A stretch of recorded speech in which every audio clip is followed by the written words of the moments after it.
A Course in Miracles, Chapter 12, Section 8, The Attraction of Love for Love.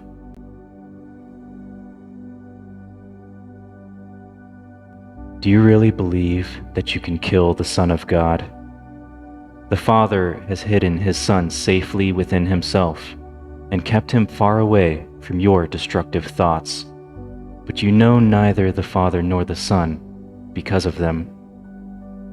You attack the real world every day and every hour and minute, and yet you are surprised that you cannot see it. If you seek love in order to attack it, you will never find it. For if love is sharing, how can you find it except through itself? Offer it, and it will come to you, because it is drawn to itself. But offer attack, and love will remain hidden, for it can live only in peace.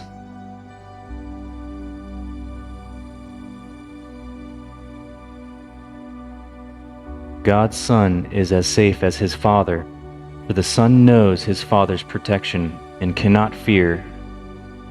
His Father's love holds Him in perfect peace, and needing nothing, He asks for nothing.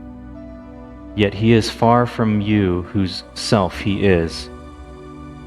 For you chose to attack Him, and He disappeared from your sight into His Father. He did not change, but you did. For a split mind and all its works were not created by the Father, and could not live in the knowledge of Him.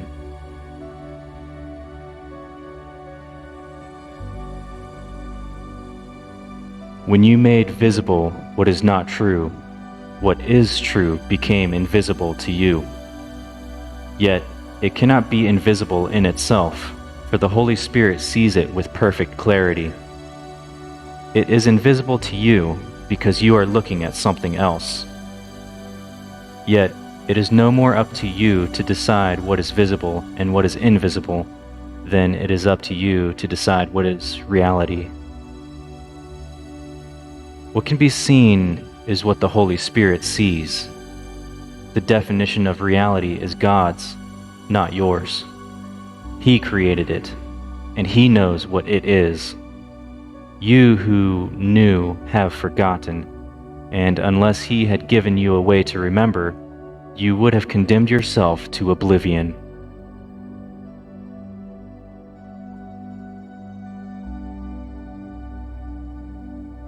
Because of your Father's love, you can never forget Him, for no one can forget what God Himself placed in His memory.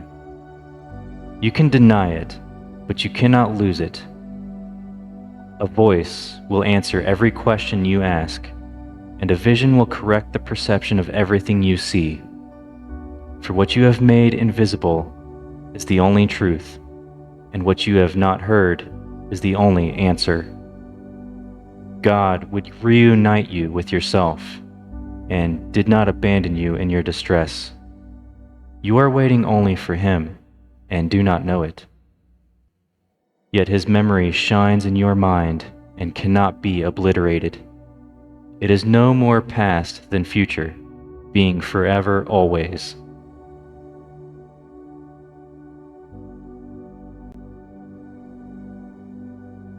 You have but to ask for this memory, and you will remember. Yet the memory of God cannot shine in a mind that has obliterated it and wants to keep it so. For the memory of God can dawn only in a mind that chooses to remember, and that has relinquished the insane desire to control reality. You who cannot even control yourself should hardly aspire to control the universe. But look upon what you have made of it, and rejoice that it is not so.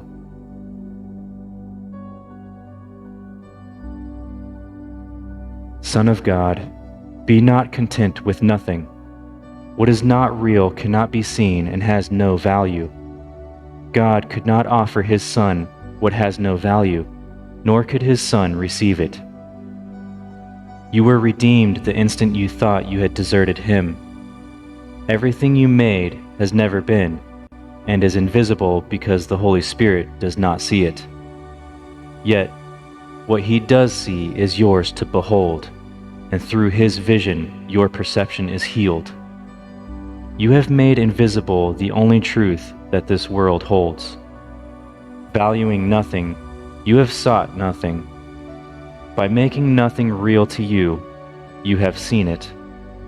But it is not there, and Christ is invisible to you because of what you have made visible to yourself.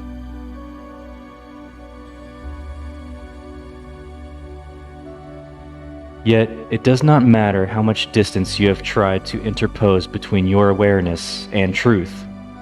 God's Son can be seen because His vision is shared. The Holy Spirit looks upon Him and sees nothing else in you.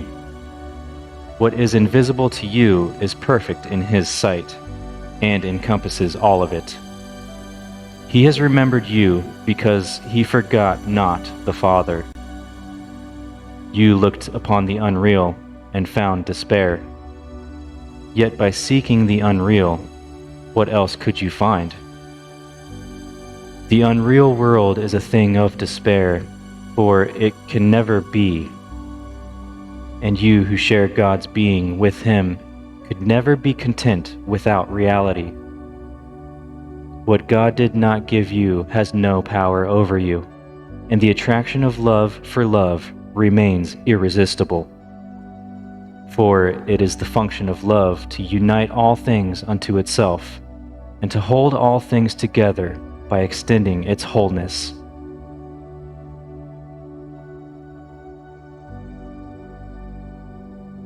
The real world was given you by God in loving exchange for the world you made and the world you see.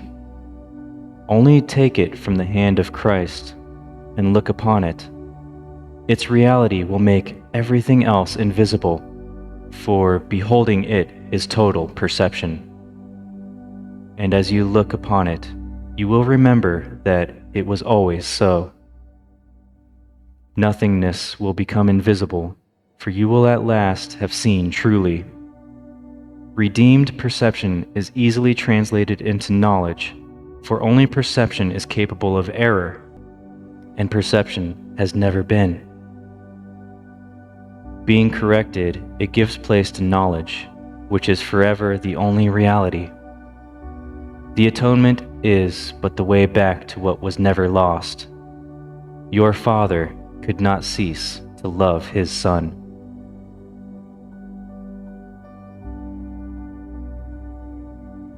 This concludes Section 8 and concludes Chapter 12.